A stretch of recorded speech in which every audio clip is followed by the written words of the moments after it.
नमस्कार, मुंबई से फिर एक बार आपके सामने मैं हूं रविंद्र जैन, देश और जनता के हित में सदैव तत्पर बात करने वाला।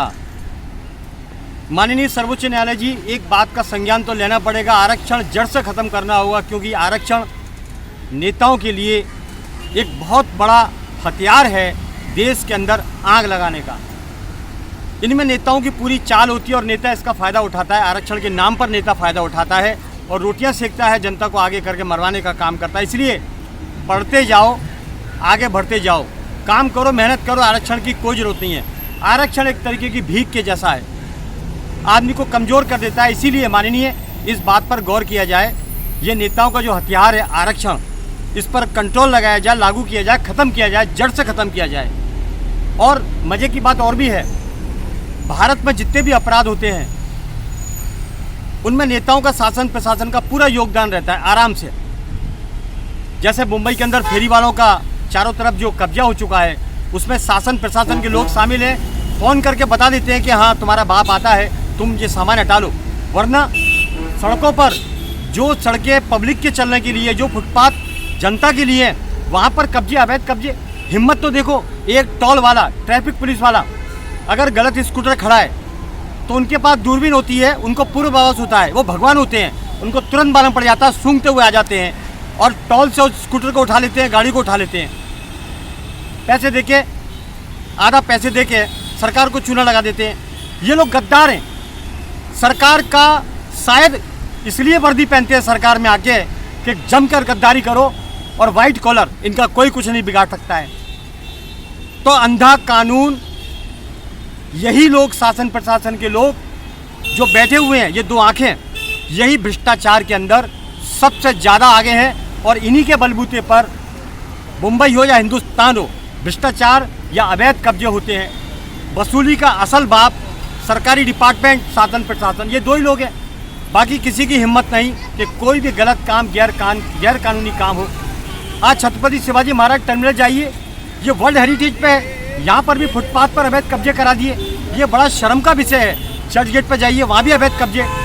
जो भी ड्रग्स के कारोबार होते हैं या अवैध काम होते हैं, जो भी, मैं आपको माननीय, मैं आपको 100% ये बात को हकीकत बताना चाहता हूँ। ये लोग वसूली करते हैं शाम को इकट्ठा होके, या वो टोल वाले हों या कोई भी हों, या ये अवैध कब्जे वाले हों, सबसे पैसा इकट्ठा किया जाता है। पता नहीं इस पैसे का क्या होता है और कहाँ पर जाता है ये पैसा। तो असल गद्दार तो शासन प्रशासन में कुछ लोग ऐसे बैठे हुए हैं जो देश का सत्यानाश करने पर तुले हुए हैं। तो क्यों ना इनके ऊपर योगी शासन लाया जाए, पकड़ो और इनके घर पर बुलडोजर ठोको। इसके पहले कुछ नहीं होगा।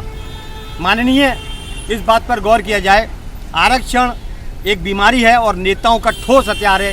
ये किसी को भी आग लगा देते हैं और पब्लिक रोड पर उतर जाती है, आरक्षण के लिए हंगामा मचाती है, तोड़फोड़ करती है। इससे देश का नुकसान होता है। पढ़ो, आगे बढ़ो, हिंदुस्तान में बहुत सारा काम है, काम करो।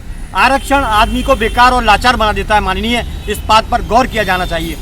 अब चुनाव आ चुके हैं, ये वादे करेंगे। माननीय, गौर करना चाहिए कि भारत में जो चुनाव होता है, 5 साल में हर नेता 500,000 करोड़ का मालिक होता है। कैसे होता है, क्यों होता है, इसके पीछे संज्ञान नहीं लिया जाता।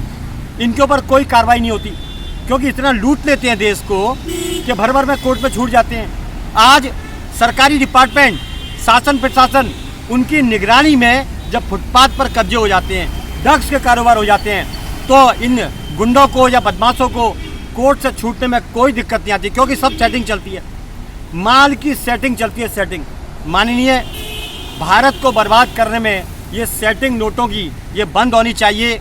जब तक कठोर कानून नहीं आएगा, दुबई जैसा या सिंगापुर जैसा या अमेरिका जैसा, भारत में इस तरीके की गंदगी फैलती रहेगी और इसमें नेता मजे लेता रहेगा।